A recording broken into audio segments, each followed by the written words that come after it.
We got to go back and talk about altars, because you cannot address the altar without understanding the significance of the sacrifice and the significance of the offering. Right. Jesus gives us the freedom to offer up a sacrifice. Right? He gives us the freedom to be able to do that. Because if I look at anybody, and I say, man, show me your good works. Show me your good works. Now take those good works and show them to God. Come on, man. Show me your good works. Show me your good works. Show me, all the things outwardly that you do that is going to allow for your altar to burn with fire. Oh, come on, Jesus. Come on, man. Your altar is not going to burn with fire because you have an outward expression of good works. Ooh. See, people can only see holiness from an outward perspective. You look at certain people like, oh man, he's holy. Right? Let me break it down, right? Let me break it down. If we go to Genesis chapter 4, the Bible tells us that Cain offered an altar unto God. It didn't please God. Why? Because every altar has a aroma. Ooh, am I in trouble yet? Your altar smell like trash. God is saying that ain't it. I need you to kill something. I need you to kill something and offer it to me. Right.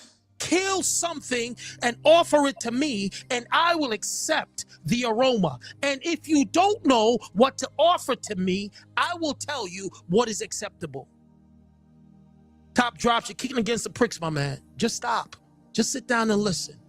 Just relax and listen. Don't let your pride take you over the cliff. Just relax and listen, because at any time you can actually just leave if you're not pleased with what we're saying. But God is trying to reach out to you tonight, my man. But your own self-righteousness, your pride and arrogance is preventing you from receiving what God is saying. That's not going to be good for you, sir.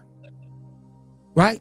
So God went to Cain and said what? Sin is crouching at your door, meaning that the thing that you offer me that you think that I want is not what I want, because you're offering what is not required, and you're offering from a place of pride. Your brother now understands what I am requiring, and he looked at the requirement, and he went and did what was required.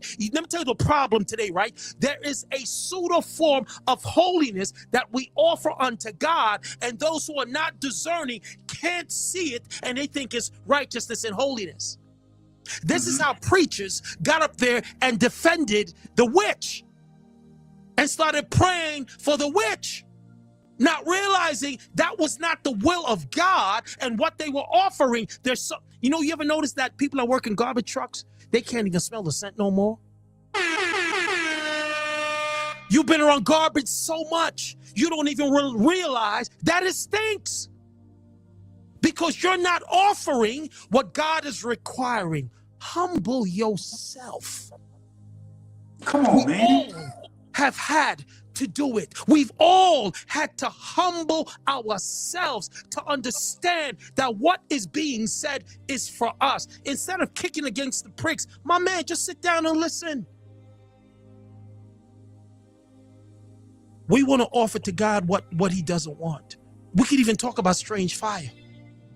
Strange fire. Right? We're putting things on the altar that is flickering in a way that God is like, no, that's not it. That's not it. That's not it. And instead of us cleaning off the altar and give God what he's required, then we get upset with God because he's not accepting the offering when he told you what is acceptable to him. Like, it's almost not fair. He's giving you the answer to the quiz. But our pride and arrogance, people get mad, right? You know why? Because the truth is we're worshipers of ourselves. The Bible says that men will become lovers of themselves. Right? In our own, lean onto our own understanding. We're leaning onto a fleshly understanding to produce godly wisdom. And you know what? Jesus said it best, obviously. There's two men that went into the temple. One went in justified and the one came out condemned.